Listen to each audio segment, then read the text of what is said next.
Is it just me, or do you get nervous and a little bit self-conscious anytime you walk into a room of people you don't know? I know it's not just me, because it happens to all of us. And butterflies and anxiety are totally normal anytime you've got to stand up and give a presentation or a speech in front of a group of people. But social anxiety, or having a phobia about going out, interacting, and meeting new people, this is something totally different. This goes past just butterflies and feeling a little bit self-conscious. This is an absolute fear of embarrassing yourself or being judged harshly by others. This fear or anxiety, social anxiety, is so strong that it actually prevents you from going places and doing things because you know how uncomfortable you're going to be when you get there. It's social anxiety, and the social anxiety is absolutely limiting your happiness and your ability to go out and socialize. You're missing out on great times and good people. So like I mentioned, social anxiety is this fear, this irrational fear that you are going to embarrass yourself or you are going to be scrutinized so intensely that it's unbearable. All right, and you know, in your rational mind, you know that people really aren't being as harsh as you think they or feel that they are about you, but you can't help it. Common social anxiety triggers are things like meeting new people, being the center of attention, making small talk, public speaking, being called out in class. But it can also be triggered by things like eating in public, going out on a date, or even using a public restroom. Nobody likes using a public restroom. Does this mean you have social anxiety? All right, and getting nervous when you get up in front of an audience or you go to a party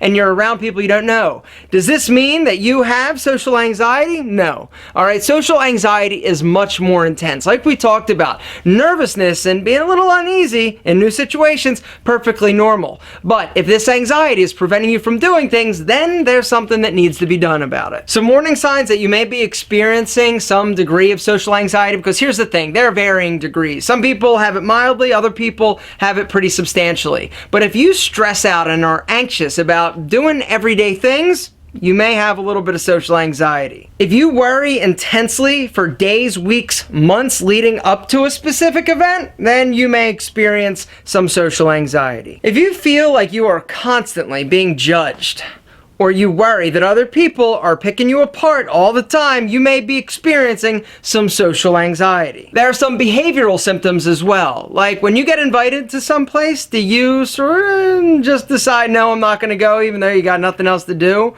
Or do you feel compelled or the need to bring a friend with you? Or are you the type of person that stands in the background off, tries not to talk or say anything, just don't mind me, I'm just here? Or do you drink prior to going? If you said yes to any one of those things, or you do it consistently, then chances are you do have a degree of social anxiety. So now let's talk about how to get it in check. Tip number 1 is challenge your own negative thoughts, because that's one of the things. When people have and experience social anxiety, they got all these negative thoughts going on in their head, right? You're not going to be good enough. You're going to screw this up. You might not be liked. Challenge it. Don't just accept it, all right? Well, why won't people like me? Can't come up with anything. Or maybe I'll say something stupid. Well, what will you say? Or maybe I won't have anything to say and people are going to think I'm boring. Well, why won't you have anything to say? Think of something before.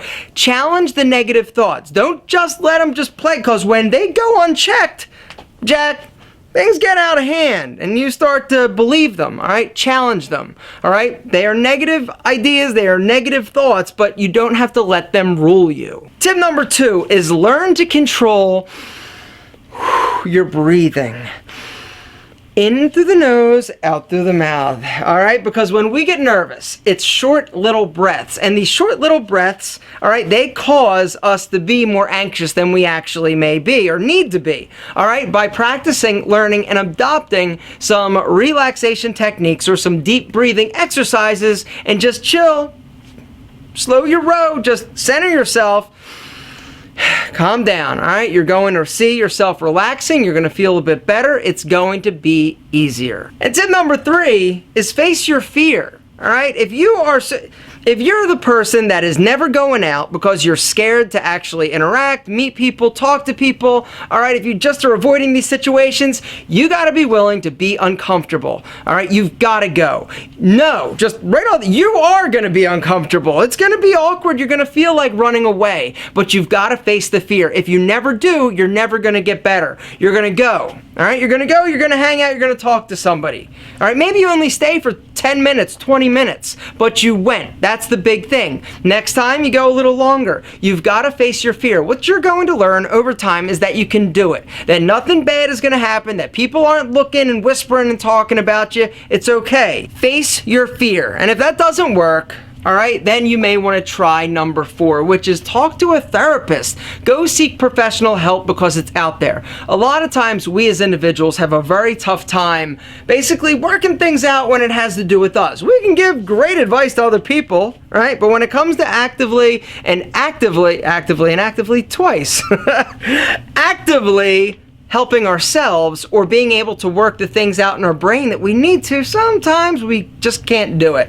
And so a great idea is to actually go and seek counseling. Therapists are a wonderful tool, all right? They are there, they're unbiased, they're going to, and their only job is to help you get over the issues that you're having with going out and being social. And when all that fails, there's always number 5, which is medication. There are some great medications out there to help you take the edge off, get you situated, right? You don't need to feel like this. You are not meant to feel like this. You are beautiful, special, and you deserve to have wonderful interpersonal relationships. You should be enjoying your life, going out, seeing things, doing things. But if your social anxiety is getting the best of you and causing you to have more fear than fun, gentlemen, it's time to take action. I know you can do it. It's tough, but if you take the first step, I'm sure you're going to be impressed with the way that you respond.